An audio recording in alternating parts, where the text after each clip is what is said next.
আলবদর রাজাকারের সন্তানেরা চেষ্টা করছে বাংলাদেশটা যাতে না থাকে, এটার নাম যাতে আবার পাকিস্তান হয়। 5 বছর মুক্তিযোদ্ধারা আরো বাইচা থাকে, এই দেশ বাংলাদেশ হবে, সোনার বাংলা হবে এবং কোনদিন এই দেশ পাকিস্তান হবে না। প্রয়োজনে রক্তের সাগর সৃষ্টি হবে, এই দেশ বাংলাদেশ থাকবে। স্বাধীনতা যুদ্ধের পরাজিত শক্তি আলবদর রাজাকারের সন্তানেরা চেষ্টা করছে বাংলাদেশটা যাতে না থাকে, এটার নাম যাতে আবার পাকিস্তান হয়। পাকিস্তান না হলেও তো বাংলাস্তান হয়।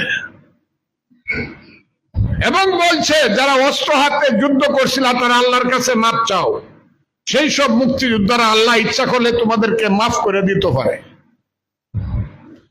এই কথাটা যেদিন বলছে সেই দিন আমি আপনাদের বন্ধু, আপনাদের ভাই, আমি এই আঙ্গুলটা তুলে বলছিলাম, এই আলবদর রাজাকারের বাচ্চারা খুব সাবধান, মুক্তিযোদ্ধারা কিন্তু এখনো জীবিত আছে, প্রয়োজনে আরেকটা যুদ্ধ হবে, বাংলাদেশকে আমরা ধ্বংস হতে দেব না। এই কথাটা কিন্তু বলছিলাম আমি বাংলাদেশে এটা শুরু করছি। তখনই আমার নাম হয়েছিল ফজা পাগলা, কারণ জামাত কিছুতেই যুক্তিতে আমার সঙ্গে পারছিল না, মনে করছিল গালাগালি করে আমাকে যদি অপমান করে যদি তাড়াইতে পারে, তাও পারে নাই। এখন আব্বাজান ডাকে এবং আমি ডাকামু, যদি 5 বছর মুক্তিযোদ্ধার আরো বাইচা থাকে, এই দেশ বাংলাদেশ হবে, সোনার বাংলা হবে এবং কোনদিন এই দেশ পাকিস্তান হবে না। প্রয়োজনে রক্তের সাগর সৃষ্টি হবে, এই দেশ বাংলাদেশ থাকবে। আমি আপনাদের ভাই, আমার সমসাময়িক আপনারা কেউ না, একমাত্র নিহার বাবু আছে, আর এখানে মুক্তিযোদ্ধা যারা সবাই আমার ছোট।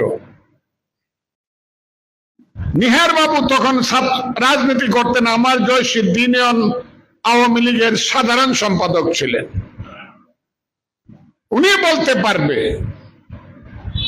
আমি যখন ঢাকা থেকে আসলাম, এই ইটনা থানাতে তখন ঢাকা ইউনিভার্সিটিতে কেউ পড়তো না, এই হতভাগা একলা পড়তো, আমি একা পড়তাম ঢাকা ইউনিভার্সিটি ইটনা থানায়।